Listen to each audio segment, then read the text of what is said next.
So you're an Android developer, right? When you start a new project, your first thought is probably the phone. But the whole Android world is getting so much bigger than that.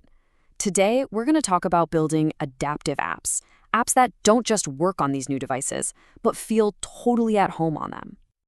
Okay, so let me ask you this straight up. When you think about your user, is this what pops into your head? A standard smartphone?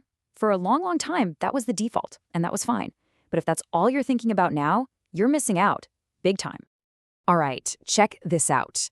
300 million plus. Just let that number sink in for a second. It's huge, and it represents a massive change in how people are actually using Android every single day. So, what is it? Well, that's how many large-screen Android devices are active right now. We're talking tablets, we're talking foldables, and yes, even Chrome OS devices. And this isn't just some niche market. It's the fastest-growing part of the entire Android ecosystem. These folks are on premium devices, and they expect premium app experiences to match. Okay, so you're probably thinking, that's a lot of devices, but why should I put in the extra work? Well, the payoff isn't just some fuzzy good for the user thing. It's real, and it can directly affect your app's success. From a purely business standpoint, this is a no-brainer. It really comes down to three huge wins for you. First, you're going to get better visibility, literally ranking higher on the Play Store. Second, you just flat out reach more users on more devices. And third, you give them a way better experience, which means they'll stick around longer. And look, don't just take my word for it. This comes straight from Google. Just think about it from their side for a second. When apps look amazing on tablets and foldables, it makes the whole ecosystem stronger, right? It helps them sell more hardware. So, of course, they're going to reward the apps that do it well. That means better visibility and a much better shot at getting featured as an editor's choice. The takeaway here is that building an adaptive app isn't just a nice feature. It's a core strategy for getting your app discovered. All right, so we've covered the why. Now let's get into the nitty-gritty, the what. What exactly is an adaptive app? What's the blueprint? The definition is actually pretty simple at its core. The magic word here is seamlessly. An adaptive app doesn't just, function on a tablet. It feels like it was made for it. It changes its layout gracefully for different sizes, it works perfectly in portrait or landscape, and it even understands totally new device shapes or postures. And you can really see the difference, right? It's night and day. On one side, you've got that bad experience we've all had. The app is tiny, stuck in the middle of a big screen with black bars around it. That's called letterboxing. But on the other side, that's the goal, a fluid experience that just works. The layout makes sense, and it supports everything from your finger to a mouse and keyboard. So how do you get there? It really boils down to three main pillars. The first one is the foundation.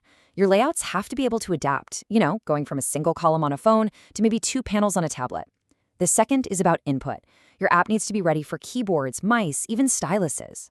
But that third one, that's where you get to have some real fun and innovate by creating experiences that are only possible on these new devices. Let's talk a little more about that third pillar, because this is where things get really cool. This is about way more than just making things bigger or smaller. These new devices, especially the foldables, they create totally new ways for people to use your app. I mean, just imagine this. A foldable phone sitting on a table bent like a tiny laptop. That's called tabletop posture. A truly adaptive app can see that's happening. It could put, say, video controls on the bottom screen that's flat on the table and show the video on the top screen that's propped up. Now, that is an experience you just can't get on a regular phone. Okay, building for all these different devices sounds, well, kind of complicated, right? How do you make sure your app doesn't break across hundreds of different screen sizes and types? You've got to start with a solid foundation. And the answer, the absolute bedrock, is automated testing. Look, there's just no way you can manually test every single possibility. All the screen sizes, all the aspect ratios, all the orientations. You'd go crazy. Automation is really the only way you can guarantee quality when you have this much variety. And the reasons for doing this are just massive. You're going to speed up your development because you get feedback instantly. You'll catch bugs that a human tester might miss over and over again. All of that leads to a much more stable app. And here's the kicker. In the long run, it actually saves you money and lets your team focus on building cool new stuff instead of just fixing things. So, we've talked about why you should do this, what it means, and how to get started on the right foot. Now, to wrap things up, let's look at where you can go to see all this in action and get some inspiration. If you're feeling inspired, Google has some amazing places for you to go next. You should definitely go explore the large screen gallery. It's full of great ideas for user interfaces. And even better, check out the adaptive app success stories. You can see how other developers solved these problems and see the incredible apps they built as a result. So, I want to leave you with one final thought. Your app is probably awesome on a phone, but that's just the starting line now.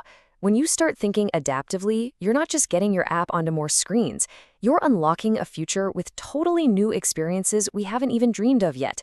So, where could your app go next?